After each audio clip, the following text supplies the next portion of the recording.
Hey friends, I'm Stan Copeland, and I'm the pastor of Lover's Lane United Methodist Church in Dallas, Texas. This is part 2 in the Dear Emily series, and if you find it helpful, share it. Dear Emily, you've asked me what will the United Methodist Church look like going forward. Now, I've tried to answer that, but I want to say I'm very hopeful. And you asked a more difficult question, and I'll try to answer it both historically and how I see the church going forward. Why did United Methodists fight for over 5 decades over exclusion of a singled out group of people? That's a toughie. But I will say, going forward, never again will United Methodists single out a group of people to exclude. In 1844, we singled out AfricanAmerican slaves, and some used Scripture to justify slavery. It was wrong.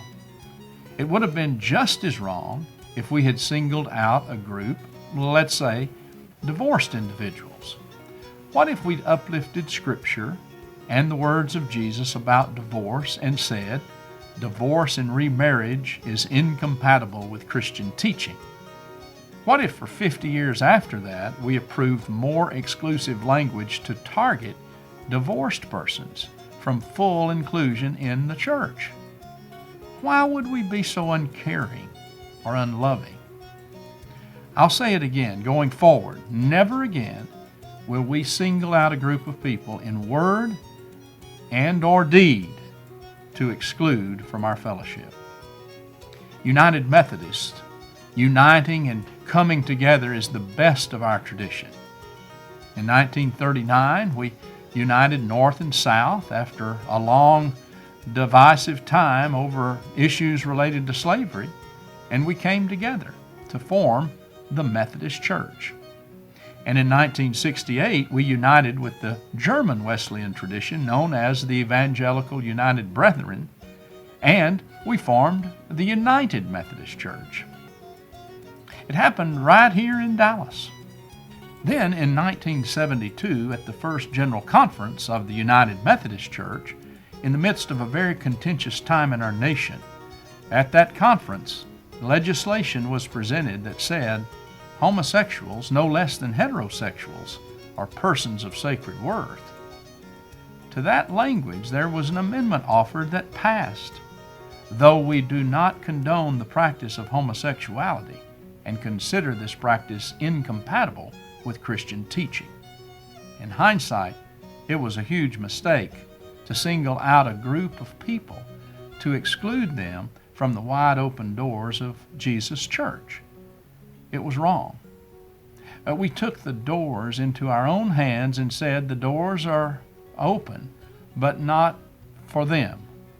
That's when it began. In 1976, the General Conference voted that we do not recognize a relationship between two persons of the same sex as constituting marriage. Also, there was a ban on the use of church funds to promote the acceptance of homosexuality. In 1984, ordination was addressed, and the General Conference said self-avowed practicing homosexuals are not to be accepted as candidates, ordained as ministers, or appointed to serve in the United Methodist Church. In 1996, clergy were forbidden to celebrate homosexual unions, nor could the ceremonies be held in United Methodist churches, even though United Methodist clergy have always been able to choose those whose weddings they would officiate.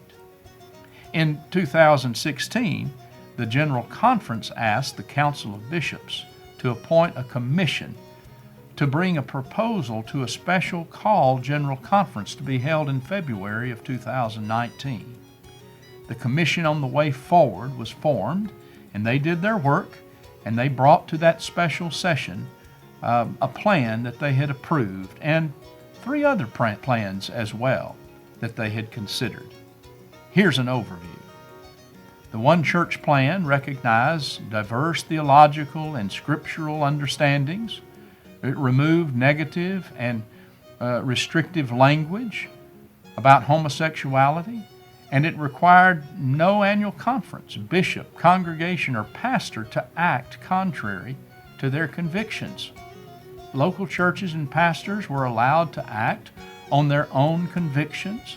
A real sense of local autonomy was offered in this plan. There were two other plans presented, but a fourth plan won the day, which was the traditional plan. This plan strengthened the current language that many see as harmful and exclusionary concerning human sexuality. It increased sanctions and punishments and provided a process for those who could not live within the discipline to simply leave. So what happened in the 2019 General Conference? The one church plan failed, and the traditional plan passed 438 to 384, a 53% margin. Now, concerning the delegates from the United States, approximately 2/3 favored the one church plan.